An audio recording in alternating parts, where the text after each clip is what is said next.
Lição 5: Motim em família. Textuário. Fazei todas as coisas sem murmurações nem contendas. Filipenses 2,14. Verdade prática. Das murmurações derivam as contendas, por isso devemos evitá-las em nossa família. Leitura diária, 1 Samuel 15:23. A rebelião é como o pecado de feitiçaria. Terça, 1 Coríntios 10:10. A murmuração faz a família perecer. Quarta, Salmos 31:13. A murmuração é o combustível do conluio. Quinta, Atos 6:1. A murmuração nos primórdios da igreja. Sexta, Filipenses 2,14, fazendo todas as coisas sem murmuração. E sábado, 1 Coríntios 3,3, Paulo repreendeu a inveja entre os irmãos. Leitura bíblica em classe, Números 11, de 1 a 7 e 12, 1 a 8. E aconteceu que, queixando-se o povo, era mal aos ouvidos do Senhor, porque o Senhor ouviu-o, e a sua ira se acendeu, e o fogo do Senhor ardeu entre eles, e consumiu os que estavam na última parte do arraial. Então o povo clamou a Moisés, e Moisés orou ao Senhor, e o fogo se apagou. Pelo que chamou aquele lugar Taberá, porquanto o fogo do Senhor se acendera entre eles. E o vulgo, que estava no meio deles, veio a ter grande desejo. Pelo que os filhos de Israel tornaram a chorar e disseram: Quem nos dará carne a comer? Lembramo-nos dos peixes que no Egito comíamos de graça, e dos pepinos, e dos melões, e dos porros, e das cebolas, e dos alhos. Mas agora a nossa alma se seca. Coisa nenhuma há senão este maná diante dos nossos olhos. E era o maná como semente de coentro, e a sua cor como a cor do bidélio. E falaram Miriam e Arão contra Moisés por causa da mulher cuxita que tomara, porquanto tinha tomado a mulher cuxita. E disseram: Porventura falou o Senhor somente por Moisés? Não falou também por nós? E o Senhor o ouviu. E era o varão Moisés muito manso, mais do que todos os homens que havia sobre a terra. E logo o Senhor disse a Moisés, e a Arão, e a Miriam: Vós três saí à tenda da congregação. E saíram eles três. Então o Senhor desceu na coluna de nuvem, e se pôs à porta da tenda. Depois chamou a Arão e a Miriam, e eles saíram ambos. E disse: Ouvi agora as minhas palavras. Se entre vós houver profeta, eu, o Senhor, em visão a ele me farei conhecer, ou em sonhos falarei com ele. Não é assim com o meu servo Moisés, que é fiel em toda a minha casa. Boca a boca falo com ele, e de vista, e não por figuras, pois ele vê a semelhança do Senhor. Por que, pois, não tivestes temor de falar contra o meu servo, contra Moisés? Introdução. Nesta lição estudaremos o motim formado por Miriam e Arão contra a liderança de Moisés. Veremos que esse motim foi em família, pois Moisés, Miriam e Arão eram irmãos. A presente lição nos exorta a respeito do cuidado com as murmurações e as contendas na família, que contribuem com a desarmonia familiar. Por isso aprenderemos que é prudente evitar as contendas familiares para que a paz e a harmonia reine entre os santos. Tópico 1. A influência negativa da murmuração. Ponto 1. Assim nasce um motim. A palavra motim refere-se aos atos explícitos de desobediência ou a uma reação negativa contra as regras e as ordens estabelecidas num grupo social. É o que vemos em Números 11 e 12. Nesses capítulos há uma descrição de murmurações que culminaram na rebelião familiar contra a liderança de Moisés. Vejamos agora 3 queixas que remontam à rebelião na família do legislador de Israel. Ponto 2. A primeira queixa. Israel havia saído da região ao redor do Sinai, no qual havia relativa fertilidade para a produção de grãos e água. De repente, Depois de andarem para além do Sinai e depararem-se com o inóspito deserto, os israelitas começaram a reclamar de que Moisés os havia trazido para morrerem naquele lugar, quando poderiam ter ficado no Egito. Aquela murmuração não só entristeceu a Moisés, mas a Deus, que havia libertado o povo do cativeiro egípcio. Por isso, ele operou um juízo de fogo, destruindo um grupo de israelitas que vivia reclamando. O Senhor chamou aquele lugar de Taberá, que significa queimar. Números 11, 1 a 3. Ponto 3. A segunda queixa. Números 11, 4 a 7.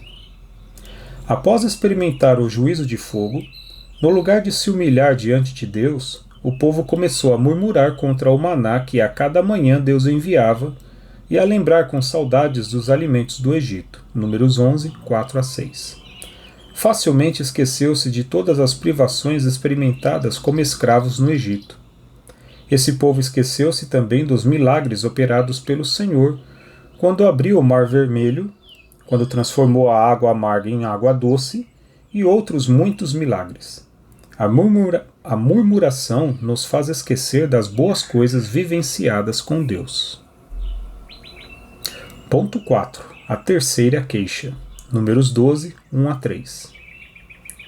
No capítulo 12, após todo um contexto de murmuração apresentado no capítulo 11, temos a rebelião de Miriam e Arão contra a liderança de Moisés. Trata-se de uma rebelião na família de Moisés, Arão e Miriam. Em primeiro lugar, Miriam e Arão não aceitavam o casamento de Moisés com uma mulher cuxita, que por não ser de nenhuma família hebreia, mas da descendência de Cã, filho de Noé, teve muita resistência de aceitação, pois esse povo era considerado vil e desprezível. Porém, essa murmuração ia mais longe. Por serem mais velhos que Moisés, Miriam e Arão queriam ter um tratamento protagonista como o de Moisés, Números 12, 2. A inveja na família é um sentimento perigoso. Tópico 2. O motivo da rebelião de Miriam e Arão. Ponto 1. A inveja. Os dois alimentaram a ideia de que a liderança de Israel teria de ser compartilhada com eles. Miriam era uma profetisa e Arão um sumo sacerdote. Por isso, eles julgaram ter a mesma autoridade que Moisés, o irmão mais novo. Veja que a liderança era de Moisés, mas Miriam e Arão achavam-se no direito de liderar o povo. Ora, o papel deles era de cooperar na liderança de Moisés. Esse questionamento diz muita coisa. Porventura, falou o Senhor somente por Moisés? Não falou também por nós? Números 12, 2. Uma inveja instalou-se no coração de Miriam e Arão, levando-os a um sentimento corrosivo, advindo do desejo de querer o lugar do outro. Tudo isso contra o próprio irmão. Esse mesmo sentimento é muito perigoso nos dias de hoje. Quando a inveja se instala no centro da família, as consequências podem ser trágicas. Ponto 2. O motim familiar promove dissabores e ofensas. Embora Miriam exercesse um papel importante entre o povo como profetisa e conselheira, Êxodo 15, 20 e 21, ela não poderia voltar-se contra Moisés. Embora Arão fosse um sumo sacerdote, ele não poderia arder em ciúme contra o seu próprio irmão. Infelizmente, essa atitude de Miriam e Arão influenciou o povo contra a liderança de Moisés. Deus haveria de tratar com os dois irmãos. Devemos, portanto, lembrar de que um dos segredos para manter a família espiritualmente equilibrada é a prática do respeito mútuo entre os familiares. Tópico 3. Moisés, um homem manso e humilde. Ponto 1. O mais manso que havia na terra. A Bíblia declara que Moisés era um homem humilde e manso em atitudes. Números 12, 3. Ele não revidou a atitude de seus irmãos. Sua mansidão era uma qualidade de caráter que o distinguia dentre outros homens. No Sermão do Monte, Jesus disse: Bem-aventurados os mansos, porque eles herdarão a terra. Mateus 5:5. Mais à frente, no mesmo sermão, nosso Senhor disse: Bem-aventurados os pacificadores, porque eles serão chamados filhos de Deus. Mateus 5:9. Essas duas atitudes, enfatizadas pelo nosso Senhor, estavam presentes na liderança de Moisés para com o povo de Deus.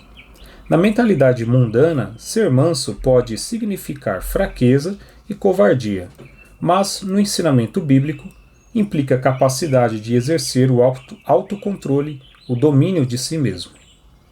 Assim, a mansidão é uma das qualidades do fruto do Espírito. Gálatas 5:23. Moisés teve essa serenidade para agir com firmeza sem se deixar arrebatar pela ira.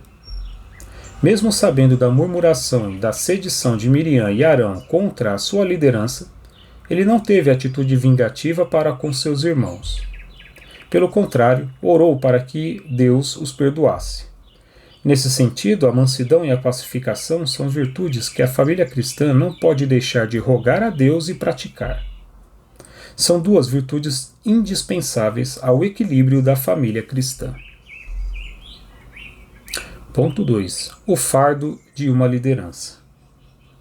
No capítulo 11 de Números, após a segunda queixa do povo de Israel, Moisés desabafou com Deus a respeito do peso de sua liderança com os hebreus. Números 11:11-15. Houve um momento em sua vida em que o peso da liderança o deixou sem ânimo para continuar a missão de conduzir Israel à terra prometida.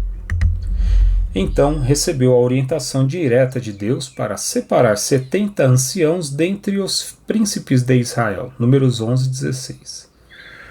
Ao escolher os 70 anciãos, o Espírito de Deus repousou sobre eles e começaram a profetizar. Números 11:25.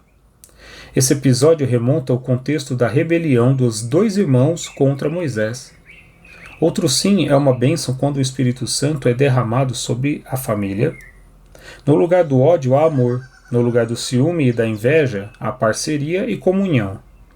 Que o Espírito Santo opere o caráter de Cristo em nossa família. Ponto 3. A punição de Miriam e Arão, Números 12, 4-7. A rebelião provocada pela inveja de Miriam e de Arão contra a liderança de Moisés acendeu a ira do Senhor. Por isso, eles foram convocados, juntamente com Moisés, para fora da tenda. Números 12, 4. O Senhor desceu na coluna de nuvem, uma demonstração de sua presença, e falou diretamente com os dois revoltosos, mostrando-lhes a sua soberania divina.